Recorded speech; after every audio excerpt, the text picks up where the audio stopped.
Thank you for staying with us. It's time now to take a look at stories making headlines on Nigerian newspapers. And I begin with the Leadership newspaper. The major headline here says, 2023 presidency, Tinubu Atiku Obi market selves at Jos Rally, Lagos Pali. Tinubu Atiku Obi market selves at Jos Rally, Lagos Pali.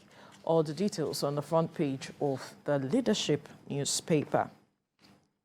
We move now to the Nation newspaper. Tinubu, brighter days ahead. Buhari Adamu Governor rally voters for APC candidates at campaign kickoff in Jos. President makes case for Tinubu Shetima victory. All the details on the front page of the Nation newspaper. To the Daily Times now, 2023, I will build on Buhari's achievements. Tinubu promises to create opportunities for youth. Buhari pledges to work for ex-Lagos governor's election. All the details on the front page of the Daily Times. To the front page of the blueprint now, Tinubu at Jos, APC presidential flag off. 2023, more than an election, it's a fight to define the nation's soul, asks electorate to reject parties with fruitless past. Tomorrow of fantasies, Buhari Adamu governor's rally support, assure of the best team. And on the front page of the Punch newspaper now, Tinubu campaign, VIPs hit plateau with 30 private charter jets. Tinubu promises to neutralize terrorists, criminals, assures supporters no election winner will be denied mandate, irrespective of party. All the details on the front page of the Punch newspaper. And to the front page of the Daily Trust now, Nigeria won't sink under my watch. Tinubu pledges to build on Buhari's achievements. Our country needs Tinubu. President Buhari speaking there. Mike. All right, on this side, let's start with this Nigeria. And it says 2023 is the focus here. Obi hits back at Soludo. Obi hits back at Soludo. He is a professor and I am a trader, so he will be able to do things better than I did. I have done my bit as a trader. Now the professor is there and he will do his own as a professor. That was a very brief reply that Obi had replied on social media on one of his handles to the professor over what has been going on. All right, from there, let's go to First News. First News says, the gods must settle this. The gods must settle this. Anti-Obi comments, we've dragged Soludo before powerful Igbo deities. Ohaneze Ndi Igbo is quoted at saying this. All right, the gods must settle this. Okay. Let's see how the gods are interested in the political dispensation. From there, let's go to Nature News. Nature News is focusing on COP27. Africa in fear of food insecurity imposed by climate action. Buhari is saying this. And this is quoted as part of his contribution to his presentation at the COP27. News Direct is next, and it says average Nigerians risk threat of poverty trap as inflation hits 21.09%. Okay, stakeholders lament high cost of living crisis, and the experts highlight flooding. Naira redesign 2023 election as inflation influencing factors. Okay. All this you see on the front page of the News Direct. And from there, let's go to Business Day. And that's the last one I'm looking at right now. Banks to battle forex shortage in 2023. Fitch is saying this. Fitch is an international consultancy and rating agency, and is saying that the banks to battle forex shortage in 2023. That's the projection it has there. All right, that's all on my table. Veronica? All right, let's look at one of the major stories on a majority of the papers this morning, talking about the APC camping flag off in Plateau State, just precisely, where we saw heavy presence of security personnel. We saw a large crowd of party faithful, turn out, to show their support for the presidential flag bearer of the party. And even the president, was there to show also his support for the party's flag bearer. And he has said that from his statement that the party or the country needs the person of Asiwaju Bola Ahmed Tinubu. And Tinubu, in his response to all of the statements that have come out, is saying that he will build, on the cause of progress that the current government has begun, and that is what he's going to continue on, and also address other issues. Well, if you look at the campaign and the mammoth, the crowd that turned out, the whole place was full to capacity. It tells you that, of course, people are still interested in politics. People are still interested in what is going on, and they want to be part of it. For the crowd, of course, one would expect that that kind of a massive turnout, and especially for a Plateau State where people are very politically conscious, you're going to see a massive turnout of people like that, and that's it.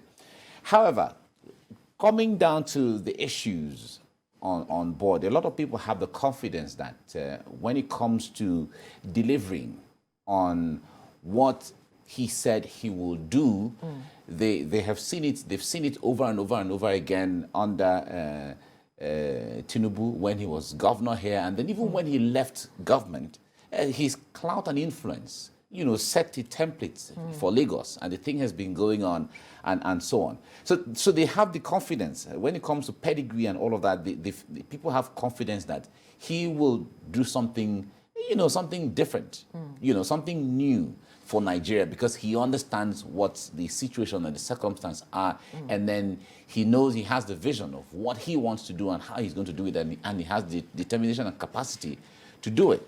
So if you watch the fallout of it, you know that all is going well so far. And just to add to it, Jos seem to have become there's some symbolism of Jos being a place where, if you want to take the real decisions of who is going to become, recall in 1993 in the convention that MK Abiola emerged, it was in Jos. And then in 1999, when Obasanjo emerged, it was in Jos. So Jos has become a kind of a symbolism of leadership, or symbolism of success and victory, in such a way that they feel that if we start it in Jos, or commence it in Jos, it's central enough for people to come all over the place. And then also what it means is beginning to send a kind of a signal that there is a symbolism or a meaning to commencing some of these things in Jos, which is quite interesting. Interesting to watch. Yes, they will be moving, I think, from Jos to Kwara State, I think. But then again, to the issues he mentioned, he talked about tackling insecurity. He talked about creating opportunities for the youth, which a lot of persons have been clamoring, to hear from him how he intends to address some of these issues. He talked about the issue of security, which is one of the issues on the front burner in Nigeria today. A lot of persons want to hear, this person's how they intend to address these issues, and he spoke about it, and he talked about, talking about his pedigree. Looking at what he had done with Lagos State from the past, talking about those who are coming out with fruitless past and all of those, but he has been able to do something which a lot of persons can relate to. And, a lot of states have actually borrowed some of these... The templates. Yes, the templates for their states to see how they can run their states better. And, just picking on some of the issues that he pointed out here. In security, if you look at his manifesto, in the security, there's a new twist he's bringing to how he wants to approach security. Apart from the issue of giving credence to state police and all of that, even from the military, he wants a military that has an ideology, an ideological military, where the military understands you're not just wearing the uniform because I am trained to be a professional military person or security person, but there is an ideology to it where being a Nigerian soldier means more than just going to the NDA and graduating. Absolutely. So he's talking about building that ideology so that, and if there is an ideology and the young soldiers and officers are built into the ideology, it will reduce these issues of fifth columnist, where there are infiltrators within the system, and then, because they'll believe in the Nigeria that has to be together going forward, and so on. Then on the issue of youth, in fact, most of the people who spoke at the convention talked about the youth. Yes. So, in fact, anyone, state governor, for instance, exactly. Anybody who is not talking about the youth right now may not be sensitive to the realities on ground. So the point there is, right now we see how tech, we see how startups, young people, we see the influence, the massive influence they have in those areas, and how they're changing narratives. Yes. From banks, media stations, institutions, and so on. We're beginning to see how they're championing that cause. But he has a pedigree of also working with youths. Yes. In fact, when he was the one who started the one-day governor. Yes. Where he, young people are brought, bright students are brought and become a governor for one day, and then it became a fashion where it goes on that way. And we've seen also all those young boys who became governor for one day, even in fact, he continued under Fashola, they have excelled in all of because it puts them in a position to have some one or two experience, So many of his commissioners were very young people, bright, young, vibrant young people. He continued that way under Fashola, continued under Ambode, and even right now. So he's known to be someone who works and creates opportunity for youth. And also, if it comes to the issue of women, he's been working with women. In fact, his deputy governors were women. Under Fashola, deputy governor, woman. Under Ambode. So he set that template that there's something for everybody. Yeah. So that's why Nigerians feel that, this man has shown that he can do it that way. So we have confidence in him. That's what Nigerians are saying from the comments we have heard from a lot of people. Even on the papers this morning, I was seeing one of the comments from the person of Kazima Fibwa saying that Tinubu is a cat with 9 lives. And, still speaking about the youth, look at the person of Betta Edu, who is the women leader of the party. She's a young, very active. She's young been very lady, vibrant. Yeah. Very vibrant, very active, also championing the cause of women. And she has also spoken about the fact that the candidate has spoken about inclusion of women. We always talk about this 35% affirmative action that we have never gotten close to in the history of this nation. And she has spoken about the fact that this, the APC presidential candidate is looking to, break that, that wall to ensure that something happens. Yeah, in fact, I feel that to be fair and to be candid, that 35% affirmative action, I don't think is even enough. Right. Right. Because the point there is, it's like asking for, hey, just give me small. It's like asking in that kind of, in a country where we have almost 51% of women voters, or female voters, as the case may be, contributing to the deciding who becomes whatever, as the case may be. I don't think that kind of population should be asking for only 35%. It is in a country where the economy is determined. In fact, if you go to agriculture, for instance, it might be underrated. But over 60% of people who are working in the agricultural sector are women. So the point there is, if you look at all of these things, it tells you that asking for 35% is even an insult on women. You should be pushing for perhaps 50% or 70%. Exactly. That is what you should be looking at. Because when you bring so much to the table, you shouldn't be asking, I just give you something small. And even when it comes to election, you see how women, push and champion the cause of elections. They are always at the forefront. In fact, women are so passionate if you go to churches, you go to a religion, ethnic, whatever, the passion of women is always different. And they are consistent, and they are powerful, and they are influential. The power of nurturing, That's the thing. So for women to even be asking 35% affirmative is a slap on the face of women. I'm telling you. There has to be a 50-50 situation where we're bringing this much, we demand this much. And it should be the issue of all of us sitting on the table to decide how it goes. Because Nigeria will be better off if we have the same opportunity for men and for women. Let the woman who comes, let it be that she's not competent. Then we can say, okay, this one is not competent. Let's get another person. But when it comes to women as a people, we have people, a lot of them who are even more competent than a lot of men. Yes. Because the capacity to multitask, you can't take that away from women.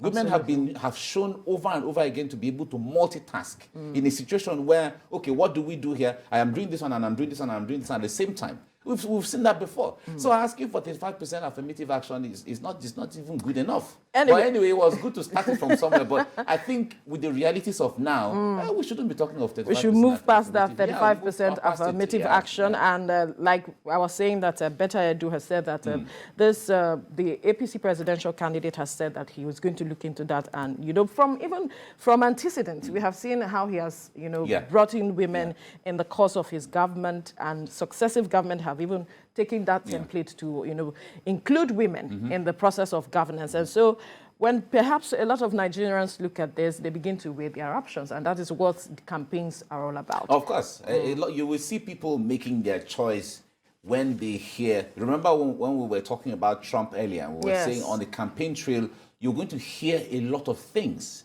Body language, some information that you originally didn't get before, you're going to get them at that point. So it's a good thing. A lot of people are going to, okay, if this person has done this and done this and done this, and there is a track record of this, also why not? You will trust somebody like that better than just the promise that any other person will make. But however, Nigerians have the ultimate choice to make. Just get your PVC, and you have the ultimate choice of deciding who. Because in this same promise, as one party is making it, another party is also making it. All parties are making their promises, exactly, yes. As they're symbolized by their candidates. However, in all of the promises, you juxtapose it against the pedigree of this person. That's what Why should I trust you? Well, because the issue of trust is always earned. And it is based on how we've seen this thing occur, you know, over time, that we're going to trust each other. That's how the thing is. You don't just see somebody today and you begin to trust the person. Because either he is fair or he's dark. Or he's from my village. Or he's from my village. Because your village person can also disappoint you. You know, all the sentiments come to play oftentimes. Of course. We look at, oh, he's from my village, he's my person, we attend the same church, we go to the same religious, whatever, went to the same school, sometimes you will not and all even of that. see this person. After that process, you will not see the person again. Right? Like we have always said, in all the states in the country that have produced presidents, Katsina, Kano, Bauchi, Abia, Ogun, Niger, Anambra, Sokoto, these states that have produced, how well off are they because the president came from there? That's it. It doesn't make any sense. So the point there is that it's not about where he came from, where he comes from, or where she comes from, or this person is my this or my that. The point there is we may all sit down here and say, oh, it is time for the Igede man or for Tiv or Idoma man to become. How well off will the Igede man be if they produce the next president? That's it. So these are the questions, because the moment you rise to that level, you are the president of all. It's not where you come from anymore. The issue there is that we should move from that rhetoric into the capacity of the person. Because that was why Bayelsa, for instance, who produced Jonathan. Under normal, based on the political, you know, metrics, one would say before Bayelsa would have produced the president, it would have taken so long. But it happened, which means president can come from anywhere, and it shouldn't really matter, right? But this person, does he or she have the capacity to deliver? That is what we should be looking at. And that was why you recall the debate of the Muslim ticket, you know, and all of that. That was why some of us felt that, see, it is time to begin to demystify some of those things. If it doesn't happen, we will not know that, because sometimes we feel that this thing, heaven will fall if this happens, right? No, but heaven will not fall.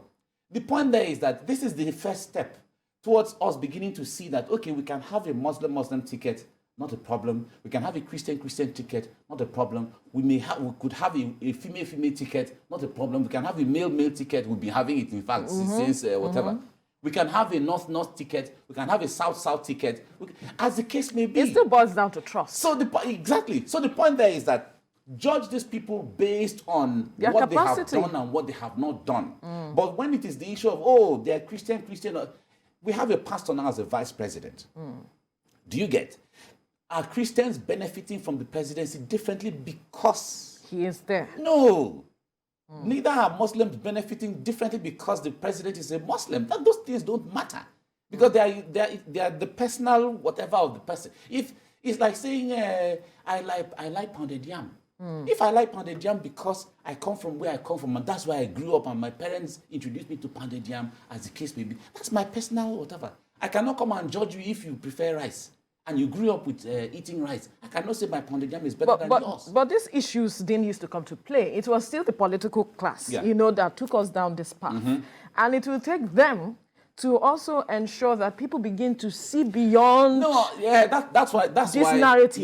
Yes. And that is why this has happened, especially like I mentioned, the Muslim ticket. That's why it has happened. It's politicians that took that decision. So the rest of us that are watching will begin to decipher some of these things and look beyond the sentiments of it, knowing that someday we will be able to look back and say, well, we have had precedence of a Muslim ticket, so we should be able to have a Christian ticket without a problem. We should be able to have a female ticket without a problem. We should be able to have a south ticket without a problem. I am looking forward to that day. Exactly. It has to happen. I personally am looking forward to that day. To happen. And that people will not renege when it comes to the promises they made, and that the trust reposed on them will not be a thing of, we regret trusting you or giving you this mandate because we wanted to trust you and, put away every sentiment or put sentiments aside and just trust you. So everyone has to deliver on their promises, and that's what is most important. But we have to move forward. We have